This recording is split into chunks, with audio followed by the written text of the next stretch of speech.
Hello friends, a very warm welcome to UnSarkari. And we are continuing our understanding, moving beyond deliberative democracy as we have seen in our previous lecture. Now we are going to see what are the philosophers' views on deliberative democracy. It's very important because it's a very uh, important concept before you go into further understanding about different aspects of democratic systems.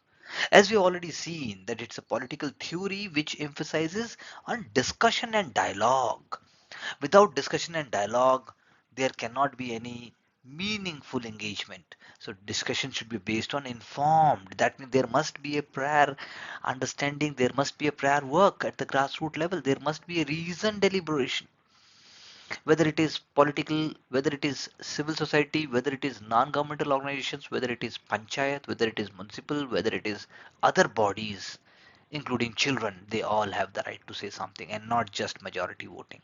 So public reasoning, one, inclusivity, fairness and diversity are the focus areas of deliberative democracy. So Gram Sabha, a very popular example, forms collective forum for collective dialogue. And if you add into it, for example, Forest Act of 2006, and then think about Chhattisgarh as a case study where Gram Sabha got the rights, forest rights, community rights. Do research more on that and then try to bring that.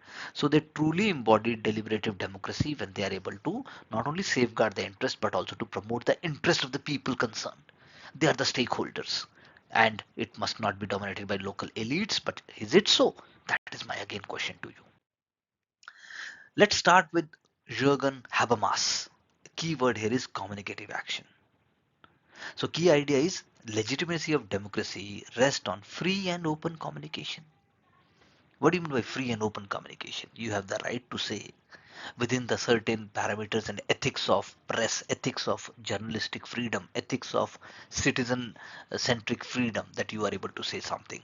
Then only you can say it is deliberative democracy. Citizen must engage in rational dialogue without domination or manipulation. Your idea is different. It's not that you are being trolled, you are being abused, you are being threatened. That is not a good sign. So decision must emerge from critical reflection and exchange of ideas. That's what Jürgen Habermas says. Lok Sabha debates, they are ideal forums for rational discourse, but is it always happening? That is why UPSC mains question are also coming up by asking that why the debates quality is going down. It is disrupted by partisan politics.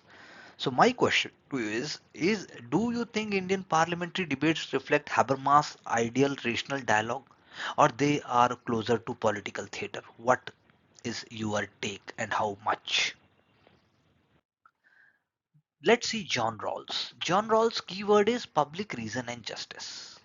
So principles of justice, the decision must be guided by fairness and impartiality.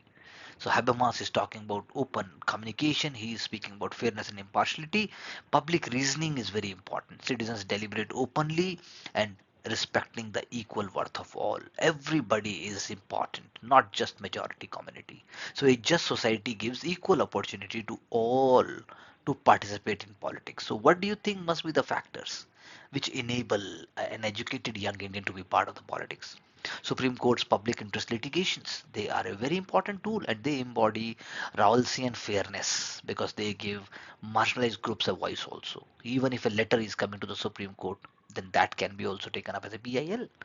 So do PILs in India, they truly ensure fairness, or sometimes do they reflect judicial overreach? Please bring your answer with illustrations as we have been doing newspapers in a very smart way.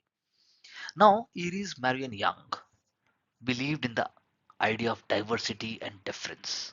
So the idea is of communicative democracy. So dialogue builds shared understanding. Okay, shared understanding of issues, whether it is high prices, whether it is housing for all, whether it is accessible healthcare, whether it is about basic living standards. So all citizens, regardless of background, must be heard. There must be respect for diversity and difference, which is central to decision making. Everybody must be allowed to have their say, and then a decision must be taken up. For example, women reservation bill debate. That is a very important example of diverse voices.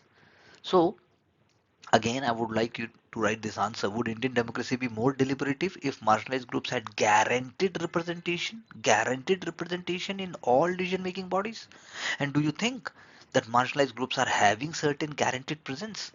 What do you think about the reservation in panchayat, reservation at the state level, and reservation in the at the level of Lok Sabha? Now let's see what are the comparative insights. Because Habermas is talking about rational dialogue through rational communication free from domination. Rawls is talking about fairness, impartiality, and public reasoning. Whereas Young is speaking about diversity, inclusivity, and respect for difference. So together, they all come together and they form model of deliberative democracy. So Constituent Assembly debates in India, they combined rational discourse, fairness, and diversity to shape India's constitution. So would you be writing an answer if I request you that was India's Constituent Assembly the closest real world example of deliberative democracy? Write about 150 words answer and then you will be able to challenge your learnings. So what we can finally conclude that deliberative democracy is about dialogue, inclusivity, fairness and diversity, four key terms. DIFD, that's how what you can say.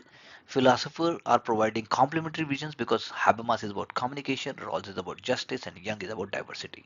India is a living illustration through Gram Sabhas, PILs, and parliamentary debates, and even RTI 2005 Act, which empowers citizens with information.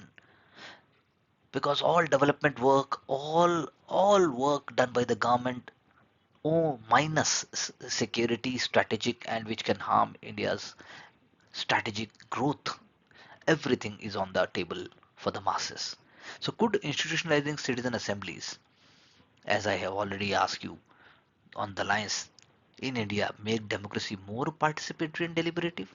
Do you think so? And how do you think citizen assemblies can be made more institutionalized? Think about how can be more meaningful participation beyond party lines. So thank you very much for understanding philosophers' views because these views are going to help you to create your understanding, and that understanding can only make sure that you rise and get success through smart and hard work. See you in the next lecture. Thank you very much.